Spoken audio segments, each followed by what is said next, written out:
Hello, this is Vet. Welcome to my studio.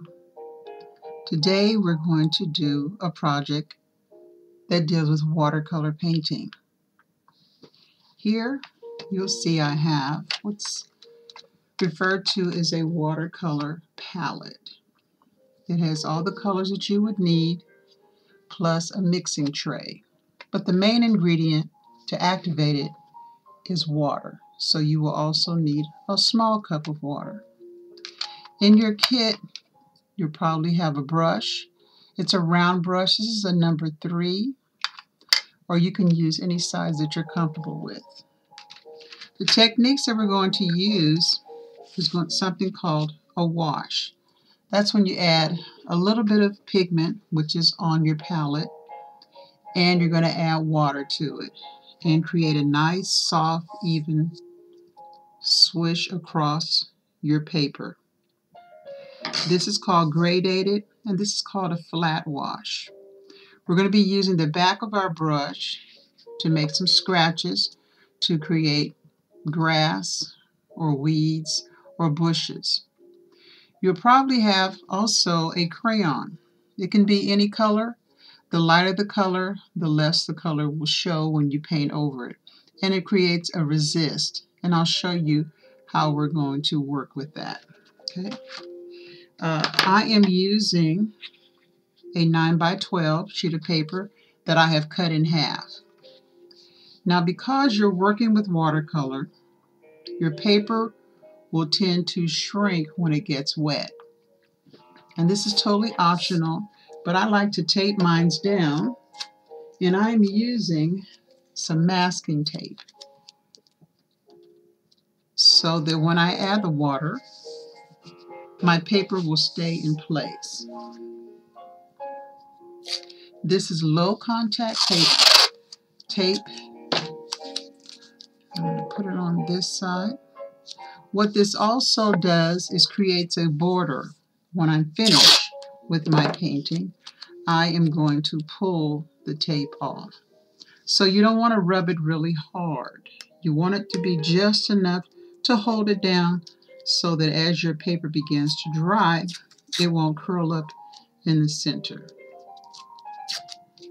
Okay. I'm going to add one more piece down here at the bottom.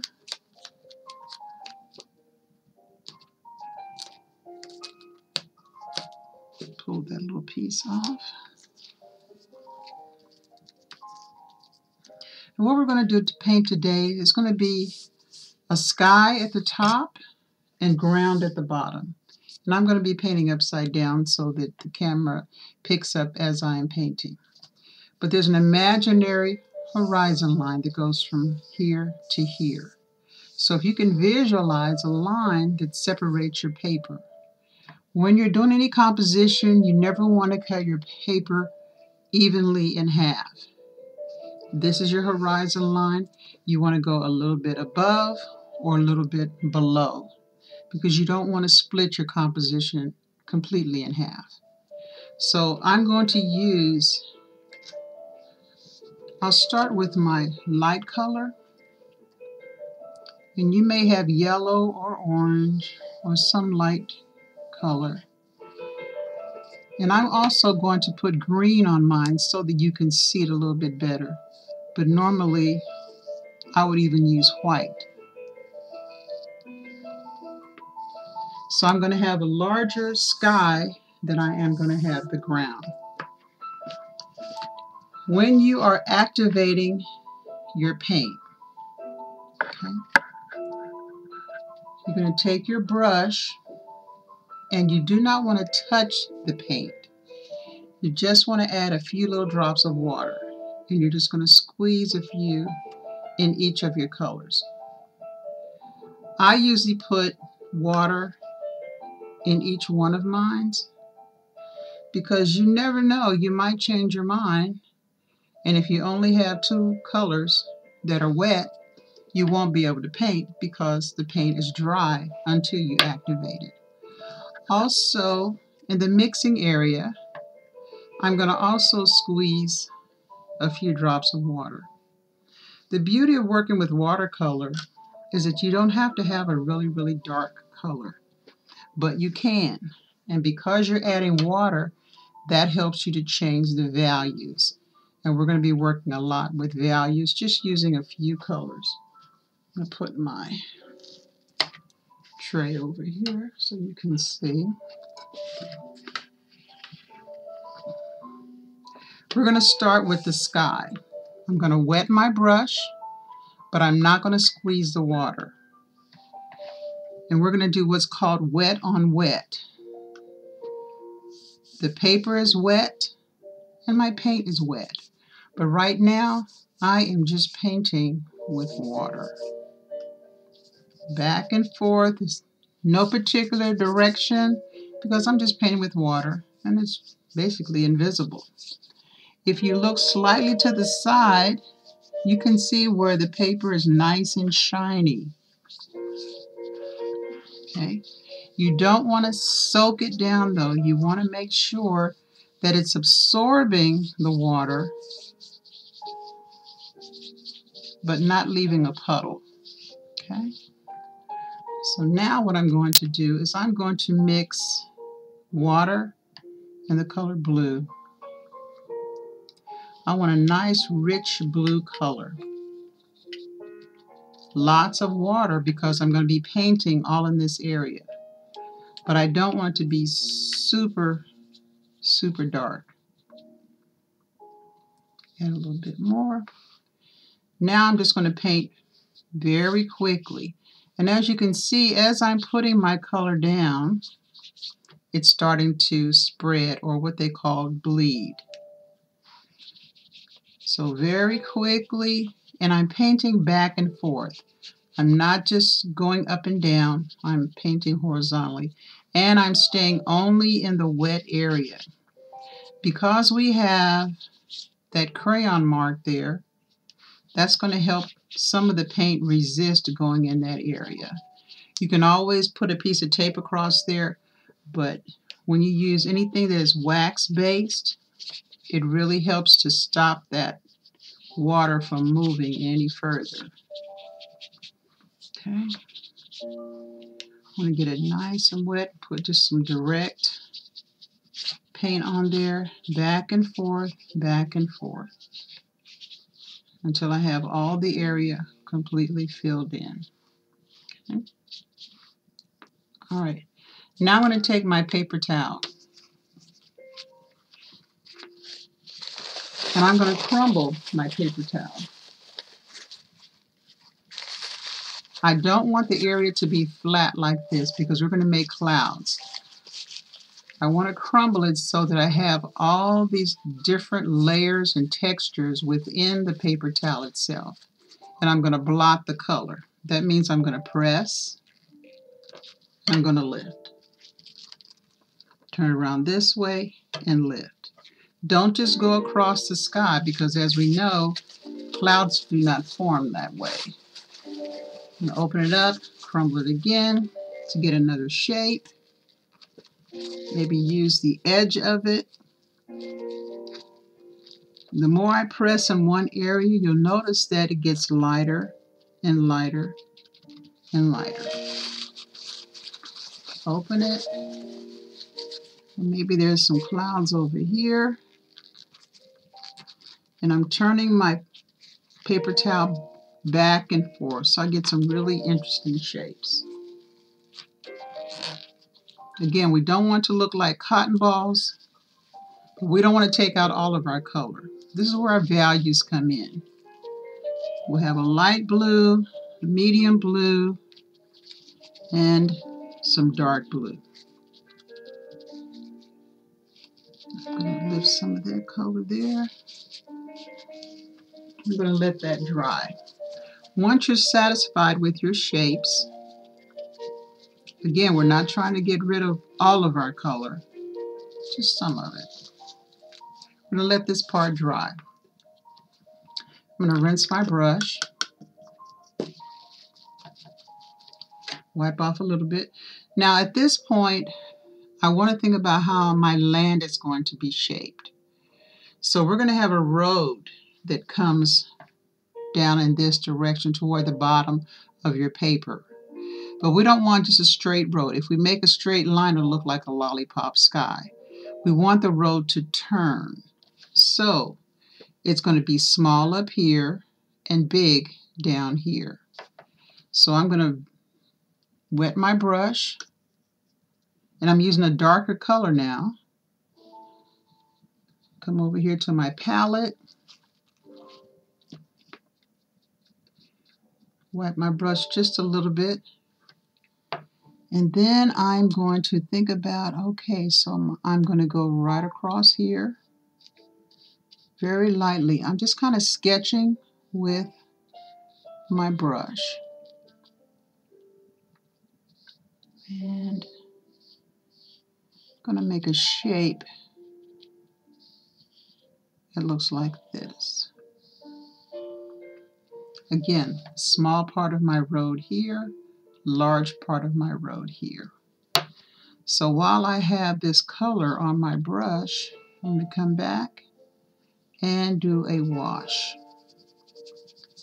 And I want to have a lot of texture here, so I'm going to have some light brown and some dark brown, so that gives a sense of this being dirt. Adding a little water. I'm going to paint right over the line that I made when I sketched first.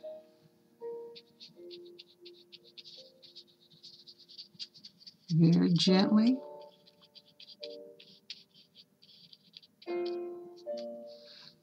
Okay. Now as you can see, it creates a nice texture. It's not solid in any one area, and it adds interest. If you don't, what will happen is you just have a flat surface, and that's not very interesting when you're doing a painting. So I'm going to come as close as I can to my blue, because my blue is still a little bit wet and I don't want them to bleed together. But right along the edge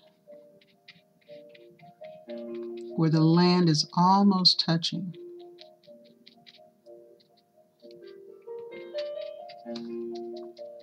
Make sure. And the good thing about working with watercolor, you don't have to fill every single space. It's okay if you leave just a little bit of the white showing. Okay? Now on the other side, this is one land mass, and this is my other one. Now at this point, I can decide if I want my road to curve. So it'll be big here and then small. Or if I want it to open up like a highway. Again, you have to be careful in your composition because you don't want too much of it to look like a seesaw. So now I've made that shape, I think I'm going to curve mine just a little bit right there. But I'm still going to leave it pretty wide at the bottom.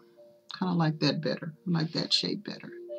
So my road is going to be narrow, and it's going to get wider and wider and wider the closer it gets to the edge of my paper.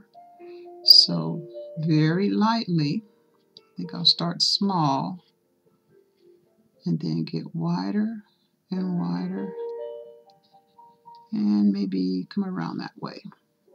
Okay. So now that I have this land mask, I'm going to do the same thing.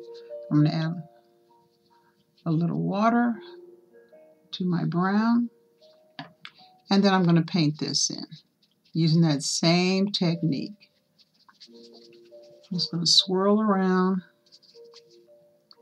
get some dark shadows. My darker ones are going to be near the bottom because it's closest to the viewer, and then it gets lighter the further and further we get away. So I'm going to add a little water up here. And we don't have to worry about it looking the same as this side over here because it's two different land masses. And again, as I get closer to my blue, I'm going to be very careful about how I fill that in. And I'm using a very light and very loose touch when I'm painting this. So that fills in my landmass. Okay. All right, I'm going to rinse my brush. Now while this part is drying, this part is almost completely dry, and this is drying up here. I'm going to go back into my blue, and I'm going to create some shadows underneath here. But what I don't want to do is make a nice hard line. So I'm going to rinse my brush, again making sure I have all that color out of it. And I'm just going to go right up underneath here. I'm just painting with water. Maybe have a shadow going here. And you'll see where I'm going to put my shadow, because I'm going to do a couple of clouds. And then I'll show you how that works. I'm going to dip directly into my blue. And I'm just going to very lightly put some shadows underneath. And I'm just dabbing because I want a nice soft edge. And the water is going to help make that. You notice I just dipped to make that dark color go underneath here, but not create a hard surface. I want it to kind of bleed into my area. So I'm going to add, maybe I want a little shadow in between these two clouds here. So I'm going to wet it first. I said wet on wet. Get my paper nice and wet, and then come back with my darker color and just let it kind of bleed into the area. Part of my paper is damp, so it creates this beautiful, beautiful shadow behind and in front of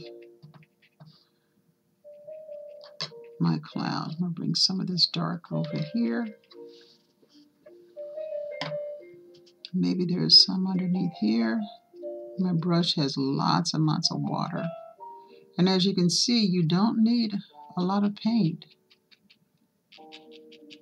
and not even a lot of water. I'll bring some of that over here.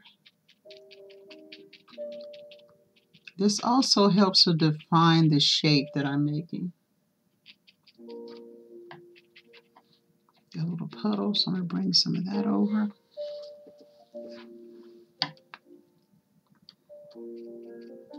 Since I still have quite a bit here,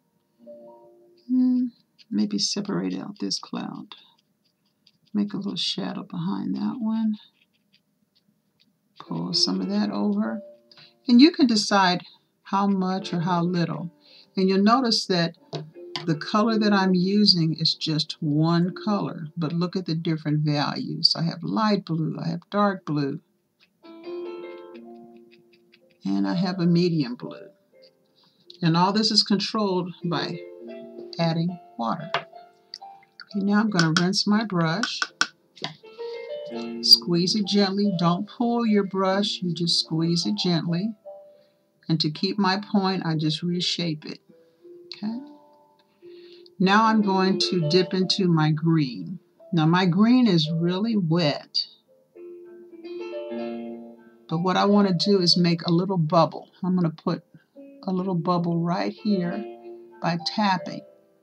It gives me a bubble there. Oops. I have to wipe that out. Okay. And make sure I don't contaminate my color. Get into your art zone and you forget what color you're using. So I'm just going to put some mounds here. Some close together, some far away. And these are going to turn into bushes. Once I think they're wet enough, again, I'm going to gently squeeze,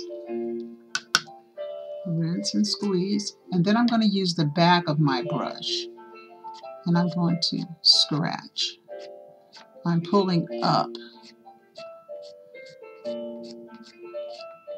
The wind is blowing out here because this is out in the wilderness.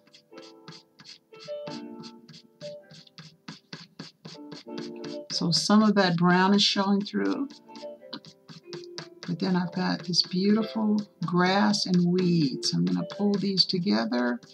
I've still got some paint on my brush, so pull to the left, pull to the right, come over here, do the same thing. It's going to change my values of the green too as I'm scratching through. I think I'm going to add a little more. I think I want a little more solid in this area. So I'm just going to add a little paint and then scratch right through it. And these blades of grass are pretty tall because, again, they're the closest thing to the viewer. And I don't want mine to look too organized, so I'm going to put some grass. Remember, grass grows in any direction that it likes. So some of my bushes are going to be tall, and some of them are going to be short. There is an order when it comes to nature, but they don't grow all in a row. It's not like somebody's out there with a lawnmower trying to even those out. Maybe I'll put another little puddle right there. Scratch that out.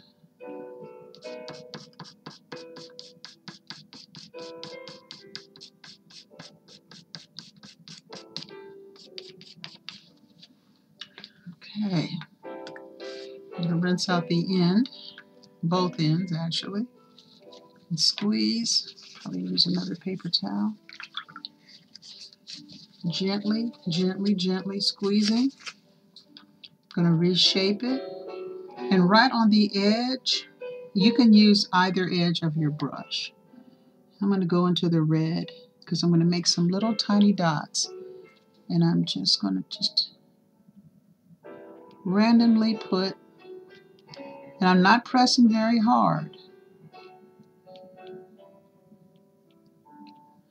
because these are far away, even though it's in the foreground. And again, don't make them all the same size. Maybe some of those petals have fallen on the ground. Red is a really strong color, so don't overload it. You cannot see every petal, so don't try to fill in and make them touch. You're just putting them very randomly along the grass and the weeds here. Okay. I see another spot. Put maybe some red down here. Okay.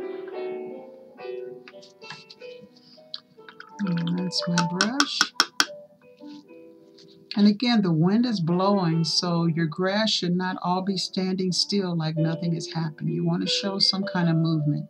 You have movement in your clouds. You also have movement in your grassy area. Okay. Right in here, we're just going to use dirty water. So we need a really light color. So I'm just dipping just the tip, the very tip, and using lots of water, getting a gray color, because this is my road. Now, if you want to paint water going through here, you're just going to use blue. But I think I'm just going to use this really light gray color. And if this part is wet and this part is wet, don't let it touch. But if it's dry, like mine, you can just paint right over it, right up on the edge. And what this does, it dampens down that bright white.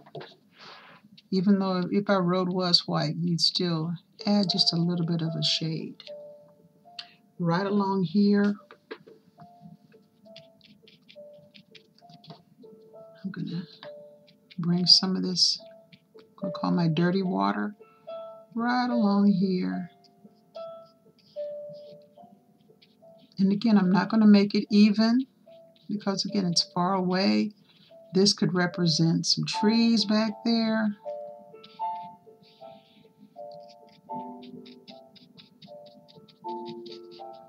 Or it could be mountains, but we don't want that bright color to show up too much. So I'm going to touch the very tip, mix a little green in there, bring some of that green here in the back. And again, I'm going to use my wet on wet technique. And just here and there.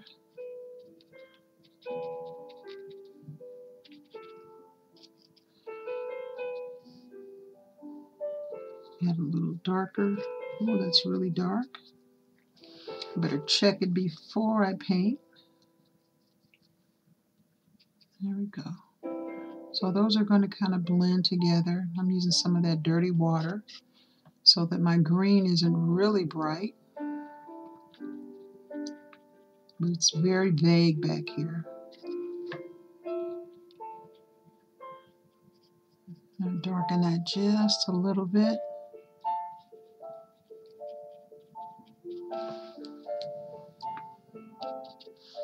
Okay. And I'm going to let that dry.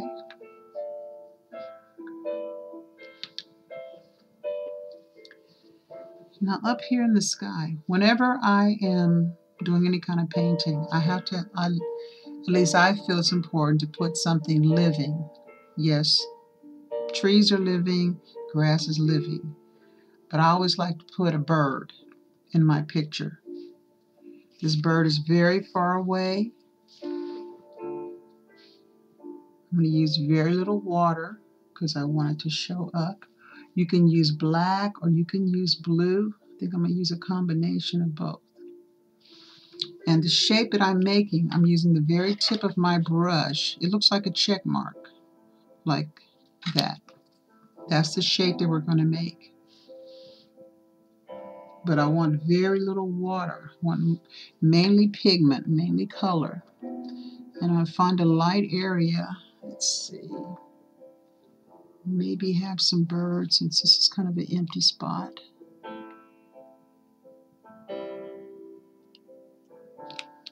Kind of looks like an M.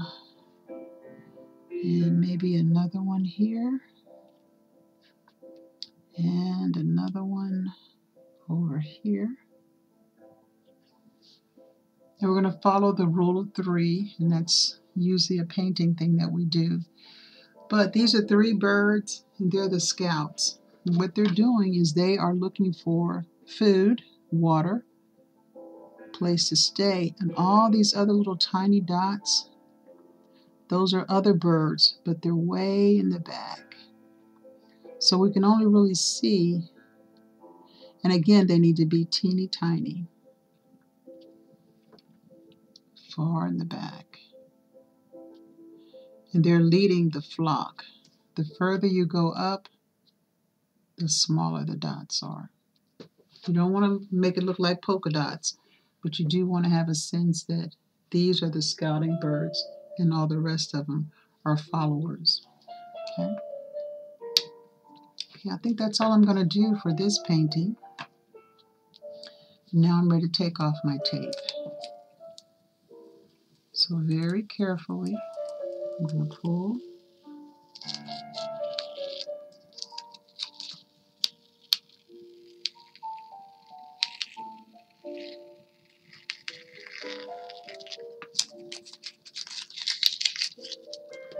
Let's see if the tape held up. I put quite a bit of water in that one area.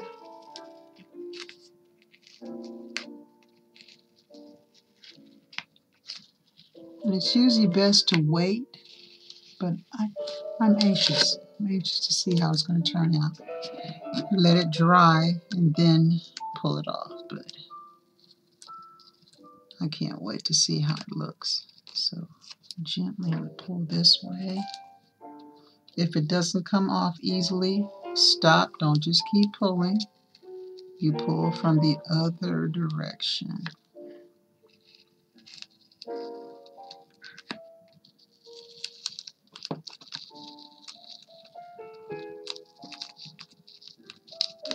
Nice and slow, nice and gentle. All right. So there you have it. Another great day to paint, and it's been my pleasure working with you. Until next time, I will see you soon. Stay creative.